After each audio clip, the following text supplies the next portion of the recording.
ഇന്നും അത്ഭുതങ്ങൾ തീർന്നിട്ടില്ല. കർത്താവ് അത്ഭുതങ്ങളും അടയാളങ്ങളും പ്രവർത്തിക്കും. യേശു ക്രിസ്തു ഇന്നും ജീവിക്കുന്നു എന്നതിൻ്റെ തെളിവാണിത്. ഫരീസയന്മാർ പറയുകയാണ്, അവൻ പിശാചുക്കളുടെ തലവനെ കൊണ്ടാണ് പിശാചുക്കളെ ബഹിഷ്കരിക്കുന്നത്. അവൻ പിശാചുക്കളുടെ തലവനെ കൊണ്ടാണ് പിശാചുക്കളെ ബഹിഷ്കരിക്കുന്നത്. കർത്താവിനെതിരെ ന്യായമല്ലാത്തതായ ഒരു ആരോപണം പറയുക. യേശു പറയുന്നുണ്ട്, മത്തായി 12:28, ദൈവാത്മാവിനെ കൊണ്ടാണ് ഞാൻ പിശാചുക്കളെ പുറത്താക്കുന്നതെങ്കിൽ ദൈവരാജ്യം നിങ്ങളിൽ വന്നു കഴിഞ്ഞിരിക്കുന്നു. യേശു പിശാചിനെ പുറത്താക്കിയത് ദൈവാത്മാവിൻ്റെ ശക്തി കൊണ്ടാണ്. ഏതൊരു സാത്താന്യ ശക്തിയും പരിശുദ്ധാത്മശക്തിക്ക് മുൻപിൽ കീഴടങ്ങും. യേശു നാമത്തിൻ്റെ മുമ്പിൽ കീഴടങ്ങും. യേശുവിൻ്റെ രക്തത്തിനു മുമ്പിൽ സാത്താൻ്റെ കോട്ടകൾ തകർക്കപ്പെടും. കത്തോലിക്ക സഭയുടെ മതബോധന ഗ്രന്ഥം CCC 2852.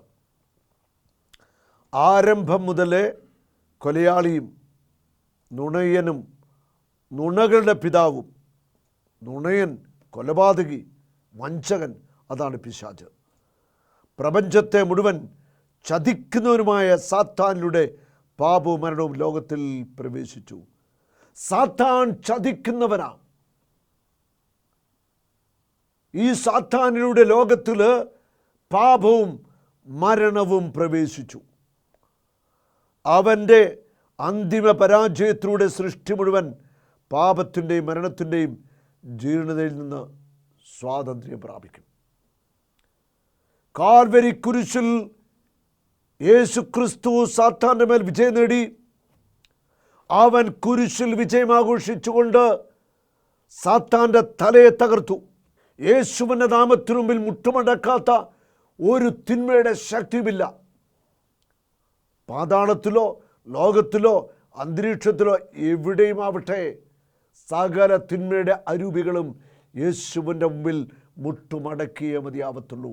കാരണം എല്ലാ അധികാരങ്ങളും യേശുവിൻ്റെ കരങ്ങളിലാണ്.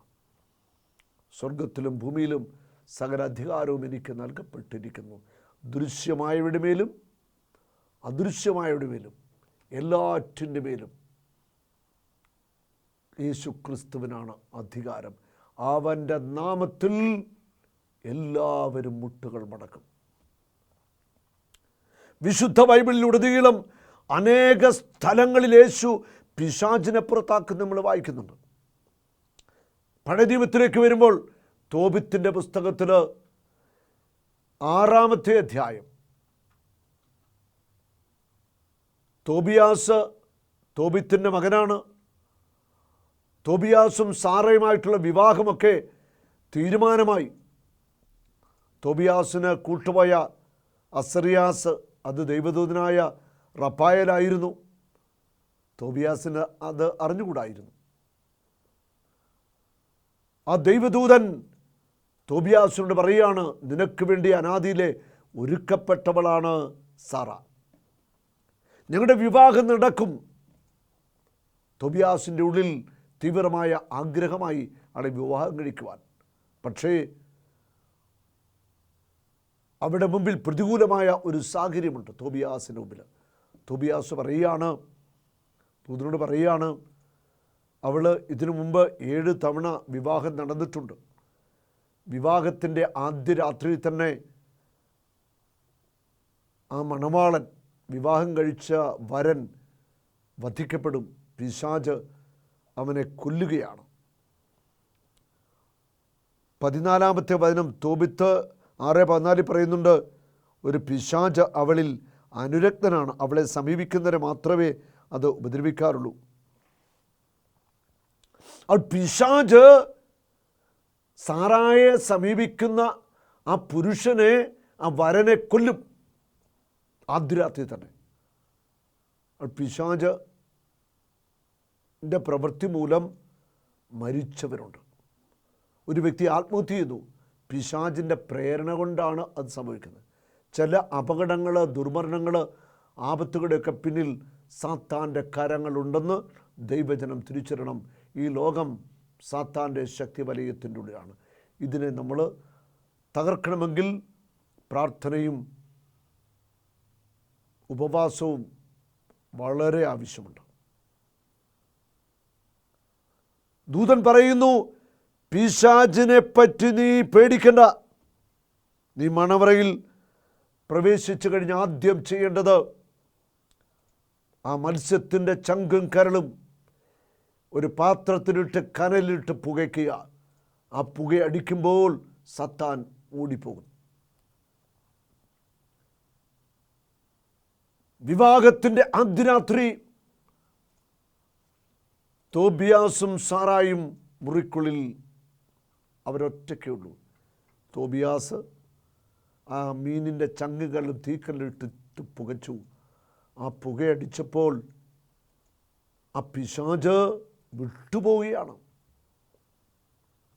തോബിത്തിൻ്റെ പുസ്തകത്തിലെ 8-ാം അധ്യായത്തിൻ്റെ 1 മുതൽ 4 വരെയുള്ള വചനങ്ങൾ. ഭക്ഷണത്തിന് ശേഷം തോബിയാസിനെ അവർ സാറായുടെ അടുത്തേക്ക് നയിച്ചു. അവൻ റഫായേലിൻ്റെ വാക്കുകൾ അനുസ്മരിച്ചു. ധൂപകലശത്തിലെ തീക്കനലിൽ മത്സ്യത്തിൻ്റെ ചങ്കങ്ങൾ വിട്ടു പുകച്ചു. മണമേറ്റപ്പോൾ പിശാച് ഈജിപ്തിൻ്റെ അങ്ങേയറ്റത്തേക്ക് പലായനം ചെയ്തു. ദൂതൻ അവനെ ബന്ധിച്ചു. മണവറയിൽ അവർ തനിച്ചായപ്പോൾ തോബിയാസ് എഴുന്നേറ്റ് സാറയോട് പറഞ്ഞു, നമുക്ക് എഴുന്നേറ്റ് കർത്താവിൻ്റെ കാരുണ്യത്തിനായി പ്രാർത്ഥിക്കാം. ചങ്കും കരളും പുകച്ചു. ഇതിനു മുൻപ് സാറായിക്ക് ഭർത്താക്കന്മാരായിട്ട് വന്ന 7 പുരുഷന്മാരെ കൊന്ന ആ പിശാച് അവിടെ വിട്ടുപോവുകയാണ്. നമ്മൾ വളരെ ഗൗരവമായിട്ട് എടുക്കേണ്ട ഒരു മേഖലയാണിത്. ചില മരണത്തിൻ്റെ പിന്നിൽ പിശാച് പ്രവർത്തിക്കുന്നുണ്ട്. ഹല്ലേലൂയ. ചില മരണത്തിൻ്റെ പിന്നിൽ, മരണമൊരുക്കുന്നതിൻ്റെ പിന്നിൽ, അപകടമൊരുക്കുന്നതിൻ്റെ പിന്നിൽ, ആത്മഹത്യ ഒരുക്കുന്നതിന് പിന്നിൽ, ചതിവിൻ്റെ പിന്നിൽ സാത്താൻ്റെ കരങ്ങളുണ്ടെന്ന് ദൈവത്തിൻ്റെ ജനം തിരിച്ചറിയണം. ഹല്ലേലൂയ. നമ്മൾ ജാഗ്രതയിലേക്ക് വരണം. ഒരു ആത്മീയ യുദ്ധത്തിലാണ് നമ്മൾ ഓരോരുത്തരും. ഒരു സ്പിരിച്വൽ വാർ, അതിനകത്താണ് നമ്മൾ. ഈ യുദ്ധത്തിൽ നമ്മൾ വിജയിച്ചവരാ. യേശു വിജയിച്ച കർത്താവ് നമ്മുടെ കൂടെയുണ്ട്. യുദ്ധത്തിൽ വിജയം നമുക്ക് കിട്ടണമെങ്കിൽ നമ്മൾ കർത്താവിൻ്റെ കൂടെ നിൽക്കണം. മണമേറ്റ പിശാച് ഈജിപ്തിൻ്റെ അങ്ങേയറ്റത്തേക്ക് പലായനം ചെയ്തു. റഫായേൽ ദൈവദൂതൻ അവനെ ബന്ധിച്ചു. ഹല്ലേലൂയ. ദൈവത്തിൻ്റെ ദൂതൻ അവനെ ബന്ധിച്ചു, ആ പിശാചിനെ. ദൈവത്തിൻ്റെ ദൂതന്മാർ തൻ്റെ മക്കൾക്ക് സംരക്ഷണത്തിനും സഹായത്തിനുമായിട്ട് വരും. നമ്മൾ പ്രാർത്ഥിക്കണം ദൈവദൂതന്മാരുടെ സംരക്ഷണത്തിനും സഹായത്തിനുമായിട്ട്. വിശുദ്ധ മിഖായേൽ, ഗബ്രിയേൽ, റഫായേൽ മാലാഖമാർ, 9 ബന്ധം മാലാഖമാർ, 12 വ്യൂഹ മാലാഖമാരൊക്കെ ഉണ്ട്. മാലാഖമാരുടെ മധ്യസ്ഥം നമ്മൾ തേടണം. നമ്മുടെ കാവൽ മാലാഖയോട് പ്രാർത്ഥിക്കണം. ഒരു പിശാച് നമ്മളെ തൊടത്തില്ല. തിരിച്ച് മുഖ്യദൂതനായ വിശുദ്ധ മിഖായേലിൻ്റെ പ്രാർത്ഥന എല്ലാ ദിവസവും ചൊല്ലുന്നത് ഒത്തിരി നല്ലതാണ്. നമുക്ക് സംരക്ഷണമാണ്. ഈജിപ്തിൻ്റെ അതിർത്തിയിൽ വെച്ച് മാലാഖ പിശാചിനെ ബന്ധിച്ചു. നമ്മുടെ പ്രാർത്ഥനയ്ക്ക് ഉത്തരമായിട്ട് ദൈവത്തിൻ്റെ ദൂതന്മാർ ഇറങ്ങി വന്ന് സാത്താനെ ബന്ധിക്കും. ഈ ലോകത്തിൻ്റെ അധികാരി വരുന്നു, എന്നാൽ അവൻ എൻ്റെ മേൽ അധികാരമില്ല. യേശുവിൻ്റെ വാക്കുകളാണ്. ഒരു പിശാചിനും നമ്മുടെ മേൽ അധികാരമില്ല. നമ്മുടെ യേശുവിൻ്റെ കൂടെയാണെങ്കിൽ നമ്മളെ തൊടത്തില്ല. ആഭിചാരം, മന്ത്രവാദം, കൂടോത്രം, ശുദ്ധപ്രയോഗങ്ങൾ, ഇതിലൂടെ നമ്മളെ തകർക്കാൻ ഒരു ശക്തിക്കും സാധ്യമല്ല. എല്ലാറ്റിൻ്റെ മേൽ അധികാരം യേശുവിനാണ്. എല്ലാറ്റിൻ്റെ മേലും ശക്തി യേശുവിനാണ്. പിശാച് ഒരു സൃഷ്ടി മാത്രമാണ്, ദൈവം സൃഷ്ടാവാണ്. അതുകൊണ്ട് പിശാചിനെ നമ്മൾ ആരും ഭയപ്പെടേണ്ട. പിശാചിന് വലിയ ശക്തി കൊടുത്തുകൊണ്ട് നമ്മൾ ആരും അവനെ മഹത്വീകരിക്കുകയും വേണ്ട. ഒരു പിശാചും നിന്നെ തൊടത്തില്ല. ഹല്ലേലൂയ. അതിനുശേഷം തോബിയാസും സാറായും കൂടെ ദൈവത്തിൻ്റെ കരുണയ്ക്ക് വേണ്ടി പ്രാർത്ഥിക്കുന്നു. ദൈവത്തെ മഹത്വപ്പെടുത്തുകയാണ്. ആ രാത്രി അവർ സുഖമായിട്ടുറങ്ങി അവരുടെ ദാമ്പത്യ ജീവിതം ആരംഭിച്ചു. പിറ്റേ ദിവസം ഇതാ വാതിലിൻ്റെ വിടവിലൂടെ അവർ വന്ന് നോക്കുകയാണ്, തോബിയാസ് ജീവിച്ചിരിപ്പുണ്ടോ എന്ന്. ഹല്ലേലൂയ. തോബിയാസ് സാറായും സുഖമായ ഉറക്കത്തിലാണ്. അവർക്കൊന്നും സംഭവിച്ചില്ല. കർത്താവ് അവർക്ക് സംരക്ഷണം നൽകി. ഹല്ലേലൂയ. ഡെലിവറൻസുമായിട്ട് ബന്ധപ്പെട്ട് നമുക്കൊരു സാക്ഷ്യം കണ്ടിട്ട് ഒരു ഡെലിവറൻസിന് വേണ്ടി നമുക്ക് പ്രാർത്ഥിക്കാം. അപ്പോൾ ഈ ഡെലിവറൻസിന്, സാമ്പത്തിക മേഖലയിൽ ഡെലിവറൻസിന് പ്രാർത്ഥിക്കുമ്പോൾ ഇമ്മൾക്കുണ്ടായ അനുഭവം ഷെയർ ചെയ്യും, ഒന്ന് പറയാമോ? ദേഹത്തൂടെ എന്തോ കയറി നടക്കുന്ന പോലെയായിരുന്നു. ശരീരത്തൂടെ എന്തോ കയറി ഇങ്ങനെ ഇഴഞ്ഞു നടക്കുന്നില്ലേ, എന്തോ ഇഴഞ്ഞു നടക്കുന്നത് പോലെ ഒരു അനുഭവം ഉണ്ടായി. നിങ്ങൾ വീഴ്ച കണ്ടില്ല, ഇവിടെ നിന്ന് ഇങ്ങനെ വട്ടം കറങ്ങാൻ നാൾ കറങ്ങിയിട്ട് ഇവിടെ വന്ന് ഇങ്ങനെ വീണു. ശരീരത്തോടെ എന്തോ ഇഴഞ്ഞു നടക്കുന്ന പോലെ ഫീലിംഗ്. ശക്തമായ ഡെലിവറൻസ് ആണ്. അതായത് സാമ്പത്തിക, ഇവരുടെ കുടുംബത്തിന് മേൽ സാമ്പത്തിക മേഖലയിൽ ഇട്ടിരിക്കുന്ന ഏതോ പൈശാചിക ബന്ധനം മറ്റു പദത്തിൽ വന്നായിരിക്കാം. ആ മേഖല ഒരു ശക്തമായ ഡെലിവറൻസ് ആണ് നടന്നിരിക്കുന്നത്. എന്നെ ശരീരത്തിൽ നിന്ന് ഇറങ്ങിപ്പോയോ? പോയി ഉണ്ടോ? ശരീരത്തിൽ നിന്ന് അത് ഇറങ്ങിപ്പോയി എന്നാണ് സാക്ഷ്യപ്പെടുന്നത്. അത് ശരീരത്തിൽ നിന്ന് ഇഴഞ്ഞു നടക്കുന്ന ഒരു അനുഭവം, അത് വിട്ടുപോയി. ശക്തമായ പൈശാചിക ബന്ധനത്തിൽ നിന്നുള്ള ഒരു ഡെലിവറൻസ് ആണ് ഈ മകൾക്ക് നൽകിയത്. ഹല്ലേലൂയ. ജെറമ്യ 40:4 നിന്റെ കൈകളിൽ നിന്ന് ചങ്ങലകൾ ഞാൻ അഴിച്ചു മാറ്റും. ദൈവജനത്തിൻ്റെ മേൽ സാത്താനിട്ടിരിക്കുന്ന ചങ്ങലകൾ, അദൃശ്യ ചങ്ങലകൾ, അപകടത്തിൻ്റെ, ദുർമരണത്തിൻ്റെ, ശാപത്തിൻ്റെ ചങ്ങലകൾ യേശു ക്രിസ്തുവിൻ്റെ നാമത്തിൽ തകർക്കുന്നു. ആകാശത്തിലും ഭൂമിയിലും പാതാളത്തിലും എല്ലാ മുഴങ്കാലും മടങ്ങുന്ന യേശുവിൻ്റെ പരിശുദ്ധ നാമത്തിൽ ദുർമരണത്തിൻ്റെ ദുരാത്മാവിനെ ബന്ധിക്കുന്നു. ആത്മഹത്യയുടെ ദുരാത്മാവിനെ ബന്ധിക്കുന്നു. അപകടങ്ങൾ സൃഷ്ടിക്കുന്ന ദുരാത്മാവിനെ കുരിശിനെ വിട്ട് ബന്ധിക്കുന്നു. നിർവീര്യമാവട്ടെ. കർത്താവിൻ്റെ പരിശുദ്ധ രക്തം തളിക്കുന്നു. ഈ ശുശ്രൂഷയിൽ പങ്കെടുക്കുന്നതിന് മേൽ യേശുവിൻ്റെ തിരുരക്തം തളിക്കുന്നു. സാത്താനിട്ട സകല ചങ്ങലകളും തകർത്ത് പ്രാർത്ഥിക്കുന്നു. മർക്കോസ് 3:27 ശക്തനായ ഒരുവൻ്റെ ഭവനത്തിൽ പ്രവേശിച്ച് വസ്തുക്കൾ കവർച്ച ചെയ്യണമെങ്കിൽ ആദ്യമേ അവനെ ബന്ധിക്കണം, അതിനുശേഷമേ കവർച്ച നടത്താൻ കഴിയൂ. എല്ലാ മുഴങ്കാലുകളും മടങ്ങുന്ന യേശു ക്രിസ്തുവിൻ്റെ അതിപരിശുദ്ധ നാമത്തിൽ ദൈവജനത്തിൻ്റെ മേല്, രോഗികളുടെ മേല് സാത്താനിട്ട കെട്ടുകൾ അഴിക്കുന്നു. അനേക കുടുംബങ്ങൾ സാമ്പത്തിക തകർച്ചയിലാണ്. കടബാധ്യത, യേശുവിൻ്റെ നാമത്തിൽ അവർ വിടുതൽ പ്രാപിക്കട്ടെ.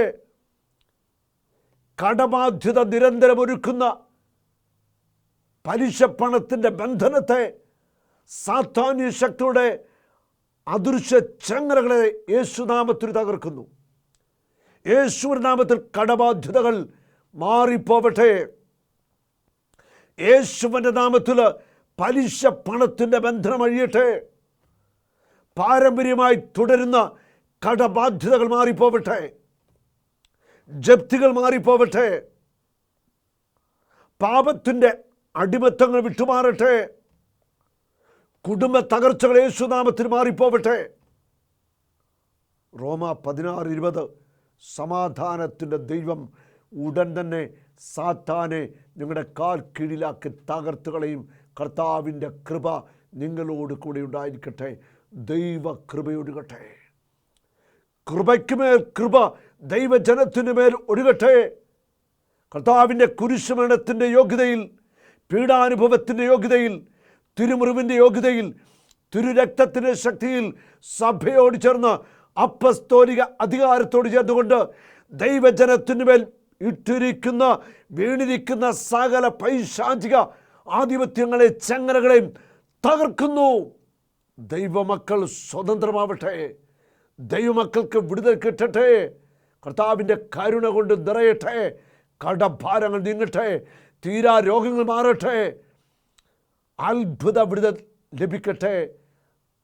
കർത്താവ്, ഞങ്ങളുടെ മക്കളുടെ മുമ്പിൽ അടഞ്ഞുകിടക്കുന്ന വാതിലുകളെ അങ്ങ് തുറക്കണമേ. സാത്താനിട്ട പൂട്ടുകളെ യേശുവിൻ്റെ നാമത്തിൽ തകർത്ത് പ്രാർത്ഥിക്കുന്നു. സഭയോട് ചേർന്ന് പ്രാർത്ഥിക്കുന്നു.